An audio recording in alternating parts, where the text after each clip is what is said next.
सौतेली बहनें रंगापुर नाम के गांव में शालिनी नाम की एक औरत रहा करती थी। उसे दो बेटियां थी। एक का नाम था शिवानी और दूसरी का सुहानी। शिवानी जब छोटी थी तब उसकी माँ गुजर गई थी, जिसके कारण उसके पिता रघु ने दूसरी शादी कर ली। मगर उनका भी कुछ सालों में बीमारी की वजह से देहांत हो गया और इसी वजह से शिवानी के मन में उसकी माँ और बहन के प्रति प्रेम उत्पन्न नहीं हो पाया। शिवानी और सुहानी में हमेशा झगड़ा हुआ करता था। दोनों भी बहनें एक दूसरे से कभी प्यार से बात नहीं करती थी। शालिनी ये सब देख बड़ी चिंता में रहा करती थी।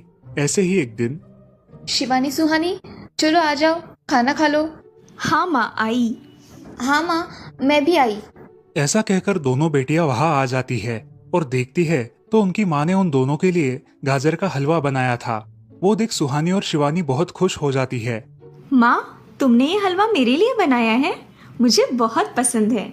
मुझे पता है कि मेरी दोनों बेटियों को हलवा कितना पसंद है, इसीलिए तो मैंने तुम दोनों के लिए हलवा बनाया है। और मेरे लिए माँ? अरे हाँ बेटी, मैंने तुम्हारे लिए भी बनाया है। चलो अब जल्दी से खा लो, तुम दोनों को कॉलेज भी तो जाना है ना। जी माँ, मैं ये कटोरी ले लूँ? मुझे जल्दी पहुँचना है कॉलेज में। हाँ ले लो। और सुहानी, तुम ये वाली कटोरी ले लो। जी माँ। दोनों भी हलवा खाती है और एक दूसरे की ओर बहुत गुस्से से देखकर वहां से चली जाती है। वो दोनों भी कॉलेज में एक साथ पढ़ा करती थी। फर्क सिर्फ इतना था कि शिवानी 3rd ईयर में थी और सुहानी 1st ईयर में। उन दोनों में 2 साल का अंतर था। फिर भी दोनों में हमेशा नोकझोंक हुआ करती थी, जैसे कि वो दोनों एक दूसरे की दुश्मन हो। ऐसे ही एक दिन दीदी, मेरे कॉलेज की ट्रिप जाने वाली है। तुम्हारी भी ट्रिप जाने वाली है क्या? हाँ, मेरी भी जाने वाली है, मगर मेरा जाने का मन नहीं है। क्यों दीदी? क्योंकि वहाँ पे तुम हो। मुझे भी कोई शौक नहीं है तुम्हारे साथ आने का। मैंने ऐसे ही पूछ लिया। मैं जा रही हूँ।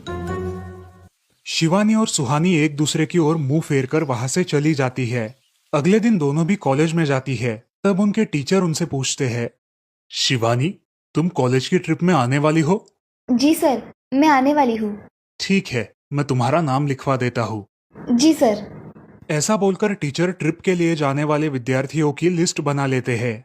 घर आकर शिवानी और सुहानी ये बातें अपनी माँ को बताती है। सुहानी, शिवानी, तुम दोनों ट्रिप के लिए जा रही हो, मगर वहाँ जाके झगड़ा मत करना, नहीं तो ट्रिप पे जाने की कोई ज़रूरत नहीं है। नहीं माँ, हम झगड़ा नहीं करेंगे। हाँ माँ, हम झगड़ा नहीं करेंगे। तो फिर ठीक है, तुम दोनों जाओ।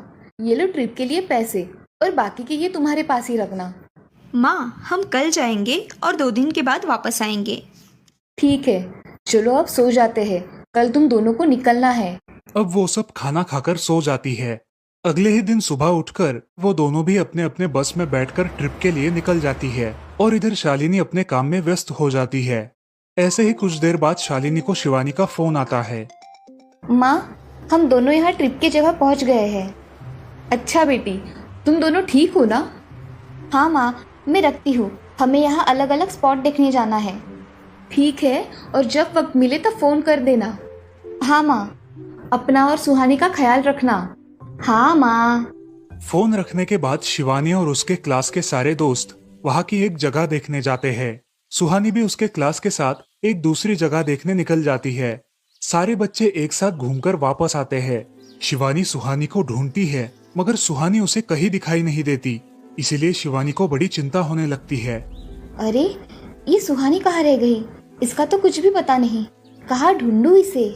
तभी शिवानी को सुहानी दिखाई देती है और उसके जान में जान आ जाती है। सुहानी, कहाँ गई थी तुम? मुझे कितनी चिंता लग गई थी तुम्हारी। अरे, मैं यहाँ ही थी मेरी सहेलियों के साथ। मुझे कुछ नहीं हुआ। ऐसा बोलकर सुहानी वहाँ से चली जाती है। दूसरे दिन सब लड़के लड़कियाँ जल्दी उठकर अपनी तैयारी कर लेते हैं और पहाड़ पर जाने के लिए निकलते हैं। वो सब आज थोड़ा घूमकर शाम तक निकलने वाले थे। सब विद्यार्थी एक हिल स्टेशन देखने चले जाते हैं। शाम होने तक उस पहाड़ी का मजा उठाते हैं, लेकिन सुहानी बिना किसी को बताए उस पहाड़ी के एक अनजान हिस्से में चली जाती है। वहाँ का मनमोहक दृश्य देखते देखते गलती से उसका पैर फिसल जाता है और वो वहाँ से नीचे गिर जाती है। शाम हो जाने के कारण सभी विद्यार्थी वहाँ से निकलने लगते हैं और यहाँ सुहानी एक पेड़ के सहारे उस पहाड़ी की चोटी पर लटकी रहती है। शिवानी सभी विद्यार्थियों में अपनी बहन को ढूंढती है, लेकिन वो उसे कहीं नहीं मिलती। सुहानी को ढूंढते ढूंढते शिवानी वापस उसी पहाड़ी के पास आती है और उसे आवाज लगाती है। सुहानी, सुहानी कहाँ हो तुम? दीदी मैं यहाँ